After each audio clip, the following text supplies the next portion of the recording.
YouTube, man. What's up, everybody? Welcome back, and I want to thank y'all for coming back to tune in to another video, a part of our 10-step psychology plan. But before we get into this video today, man, I want to ask y'all to like, subscribe, and comment down below if you've taken anything from any of the videos we've uploaded. Or if you take something from this video, man, leave a comment, give us some feedback into how y'all liking the channel so far. So let's get into the video. So guys, it's no secret that we into these markets to make money. You know, we want to learn how to trade. We want to figure out how to develop this skill to sit in front of your computer, read charts, and make money.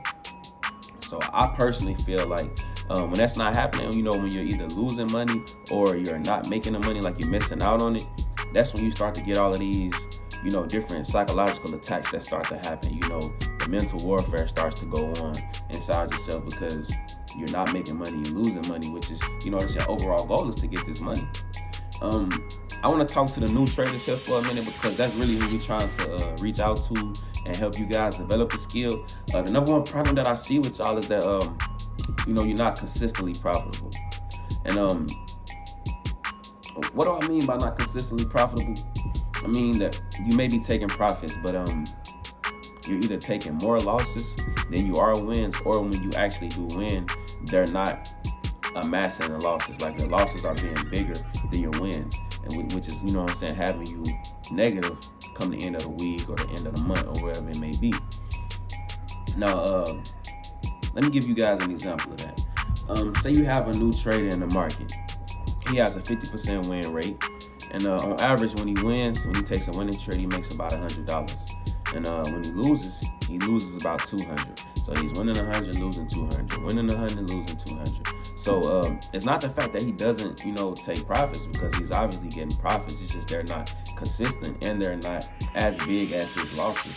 So why does that happen? I believe there are two key reasons that it happens. The first reason being fear. Fear of losing profits and fear of giving them back. You know, he as soon as he gets some profits, he want to close the trade out, call $50 or $100, don't want to give it back to the market. So even if there are signs in the market that's showing that, hey, this trade is about to continue in your favor, they're scared of giving the money back, so they close super fast. As soon as they hit the profit, they're just snatching and they're going. But they don't keep that same energy when it comes to, you know, losing trades. Now, when they're losing a trade, that's when the hope comes in, because they're in the negative, they're letting it run, and they're under the hope. Hey man, as long as I stay in this trade and I hold it long enough, it's gonna reverse. It's gonna turn around in my favor. It just got to. First things first, there are no guarantees in this market. Everything is probability, and it's random. You know, it just so happens that you can identify certain patterns that happen to reoccur in the market, and you can trade those setups. But everything is chance and probability. Nothing has to happen in this market. You know what I'm saying? So you should never think that just because it's running negative that it has to eventually come back. No, that's the perfect recipe to have small wins and big losses.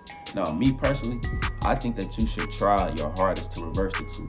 Now, granted, I know it's going to be easier said than done, but you should try to flip it around to where when you get into a trade and it's running negative against you, the fear of an even bigger loss should tap in, and you should be like, you know what? I'm negative X amount. Let me go ahead and close this trade. It was a loss. Let me look back in the market, see what I did wrong, and then look for a better entry based on your analysis of the market.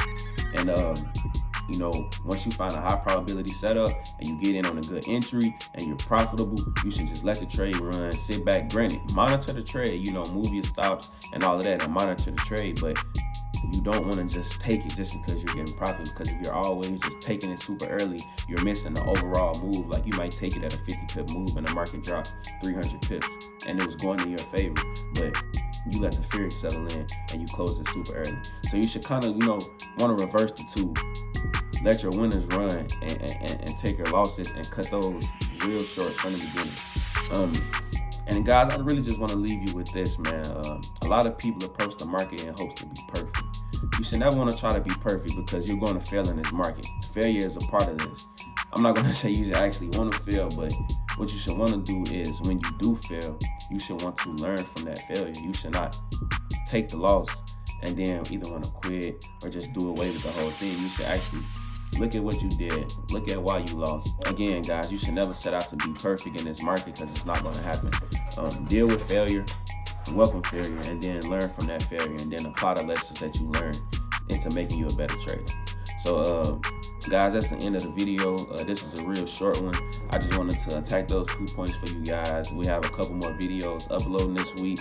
And after we get through with this 10-step psychology plan, we're going to dive into actually different things on here, like, you know, bank levels and marking up our charts and all those different types of things. And so